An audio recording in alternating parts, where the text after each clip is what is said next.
प्रधानमंत्री फसल बीमा योजना, कांग्रेस पार्टी को कभी विचार नहीं आया। हमने ऐसी प्रधानमंत्री फसल बीमा योजना किसानों के लिए लाए हैं।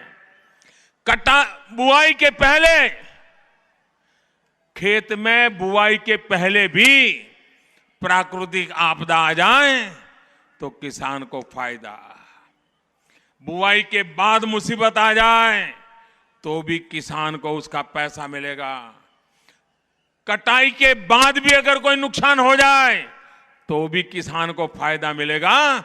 ऐसा बीमा, प्रधानमंत्री फसल बीमा 55 साल तक राज करने वाली कांग्रेस को सूझा नहीं था। भाइयों बहनों, देश में 3.5 करोड़ किसान आज प्रधानमंत्री फसल बीमा योजना से जुड़े हैं। हमारे मध्य प्रदेश के 36 लाख किसान उसके साथ जुड़े हैं और प्राकृतिक आपदा में उनको जो नुकसान हुआ, बारिश न आने के कारण खेती नहीं कर पाए, कटाई के बाद ओले गिर गए, नुकसान हो गया। इतने कम समय में अकेले मध्य प्रदेश के किसानों को प्रधानमंत्री फसल बीमा योजना के तहत 5,000 करोड़ रुपयों का भुगतान हो चुका है। क्यों झूठ बोल रहे हो नामदार, कितना झूठ बोलोगे, कितना किसानों को भड़काओगे। और इनके हाथ में यही एक रास्ता खुला है, झूठे वादे करो, फटी जेब में से रोज नया वादा निकालते हैं। मैं ये दे दूंगा, मैं वो दे दूंगा, मैं ढिकना दे दूंगा, ऐसा ही कह करके कर्नाटक में घूम रहे थे, लेकिन कर्नाटक के किसान उनकी बातों में नहीं आए। कांग्रेस पार्टी को परास्त कर दिया, उनकी जितनी सीटें थी उसकी आधी कर दी, लेकिन पिछले रास्ते से देवगौड़ा जी के साथ बैठ करके फिर कुर्सी पर चिपक गए। तो लोगों ने कहा ये वादे किए थे, लाओ, अब वादे निभा नहीं रहे हैं। कर्ज माफी का किसानों का वादा उन्होंने किया था, वहां पर आज किसानों को जेल में जाने के वारंट निकल रहे हैं। कर्नाटक में किसान आंदोलन कर रहे हैं, रास्ते पर उतर करके आए हैं। कांग्रेस पार्टी का उसके पास जवाब नहीं है और मध्य प्रदेश को, किसानों को अब उसी प्रकार की हालत में ले जाने का खेल खेला जा रहा है।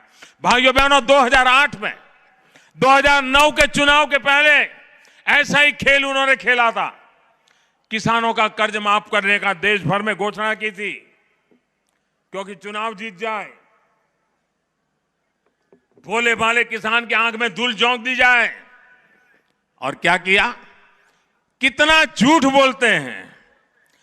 2008 में सरकारी रिकॉर्ड के मुताबिक देश के किसानों का कुल कर्ज 6 लाख करोड़ रुपया था।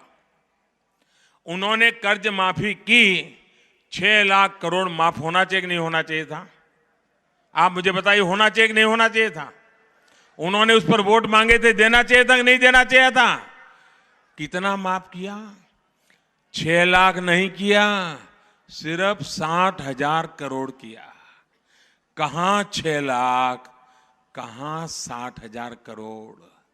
और उसमें भी जब सीएजी का रिपोर्ट आया तो 30-35 लाख लोग ऐसे निकले जिनका खेती से कोई लेना देना नहीं था, कर्ज से कोई लेना देना नहीं था। इनके नाम से चेक निकल गए, पैसे मिल गए और वो मौज करने लग गए। भाइयों बहनों, ये उनके कौन थे? कांग्रेस के साथ उनका क्या नाता था?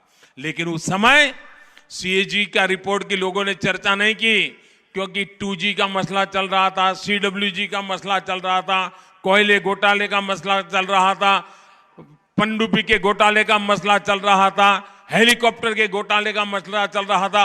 इतने घोटालों के बाजार में चर्चा थी कि ये किसानों के साथ जो धोखा किया वो कभी चर्चा में ही नहीं आया।